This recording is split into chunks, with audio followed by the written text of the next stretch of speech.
کیا مرد اور عورت کی نماز میں کوئی فرق ہے؟ جی ہاں، رسول کریم صلی اللہ تعالیٰ علیہ وآلہ وسلم نے نماز پڑھنے کے طریقے کو علیحدہ علیحدہ بیان کیا۔ مردوں کا طریقہ علیحدہ بیان کیا، بعض چیزیں عورتوں کی علیحدہ بیان کی۔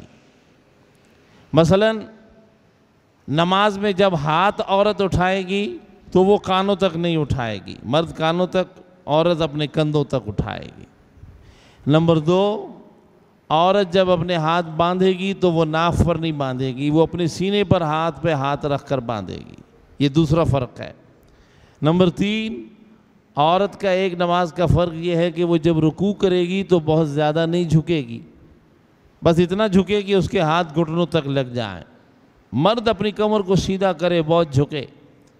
نمبر 4، عورت کے سجدے میں بھی فرق رسول اللہ صلی اللہ علیہ وسلم نے فرمایا، عورت جب سجدہ کرے تو زمین کے ساتھ سمٹ کر کرے۔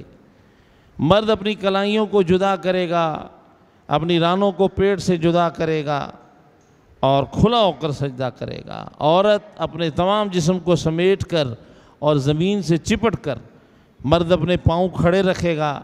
عورت نماز کے اندر اپنے پاؤں سجدے کی حالت میں دائیں یا بائیں طرف بچھا کر اور زمین سے چپٹ کر سجدہ کرے گی۔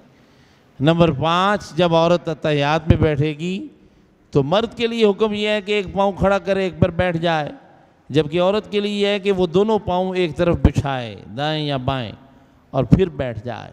یہ نماز کے فرق ہیں اس کی ادائیگی کے۔ اس کے اندر جو پڑھنے کا ہے وہ مرد عورت کا برابر ہے۔ اور یہ سب جو فرق رسول اللہ نے بیان فرمائے، یہ کسی امام کے بیان کیے ہوئے نہیں ہے، یہ خود رسول اللہ نے عورتوں کو سکھائے۔ اب بعض لوگوں کی ضد ہے، وہ ضدیوں کا تو کوئی علاج نہیں۔ یہ ضد ہی جب مسلمانوں میں آئی تو فرقے بنے، انہوں نے مردوں والی چیزیں عورتوں کو دینا شروع کر دی، عورتوں والی مردوں کو دینا شروع کر دی۔ مرد یہاں ہاتھ باندھنا شروع ہو گئے اور عورتوں کے لیے کہنے لگے آپ مردوں کی طرح پڑھیے۔ تو یہ ان کا اپنا بنایا ہوا دین ہے، اسلام میں اس کی کوئی تعلیم نہیں۔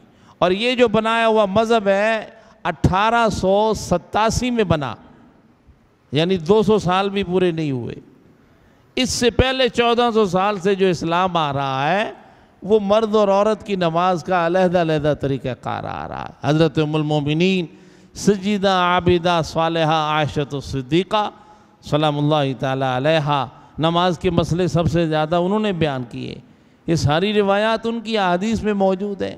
کسی محدث کا، کسی فقہ کے امام کا اور کسی کا بھی یہ مذہب پہلے نہیں تھا۔ یہ بعد میں بعض لوگوں نے بنایا ہے، وہ اپنی ضد میں اس طرح کرتے ہیں۔